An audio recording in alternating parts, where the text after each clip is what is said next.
about, like I have a blog or website with some of my work on it, so obviously this is like in JPEG form for someone to take and either share on their site or print it themselves. Like, do I have to go in and copyright every piece that I'm presenting or that I'm selling, or can I put some kind of blanket statement on my website saying like all rights reserved or Yeah, you can put something? the copyright statement on your website, and then that applies to everything that's on your website.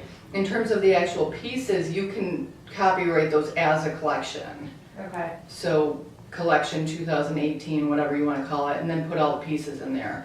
Okay. And then if you have more pieces later in the year that you create, you can call it, fourth quarter 2018 collection, and maybe wait till you get 50 pieces, copyright that collection, and then you can kind of do that and go along those lines. What's the timeline on that? The copyright? Yeah. Those come through pretty quickly. I think maybe. Well, as far as like from when it's created, that you have to register. You don't ever have to register your copyright. But if you wanted to. If you want, you can do it whenever, as soon as it's published. Okay. You can actually file a pre-registration for something that isn't published. Okay. Is there a limit from after it's created?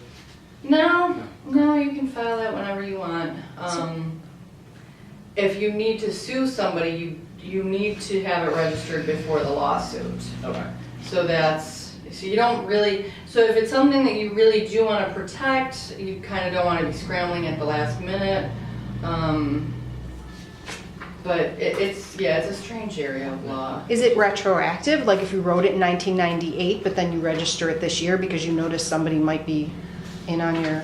Well, that's a great question. You lose statutory damages from the time before it was registered. And the statutory damages are treble damages, which just stands for triple, but we're attorneys, so we have to confuse everybody and use the word treble instead. So there are some benefits to registering it early. What you can do is maybe just get into the habit of just registering things every quarter or twice a year or something. Once you kind of go through, their website is really helpful. It's the Library of Congress Copyright Office. You can go through there and read some of the stuff, and this is one area where you can kind of teach yourself, and then you do the registration once, and then you just put it in your calendar. Like I said, it's $35, so it's not a huge expense, and it might take you a couple of hours to get everything together, but it might be worth it just from the standpoint of doing everything the right way.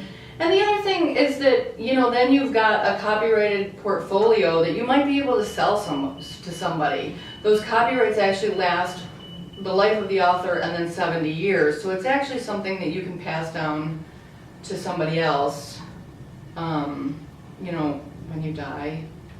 This just got depressing.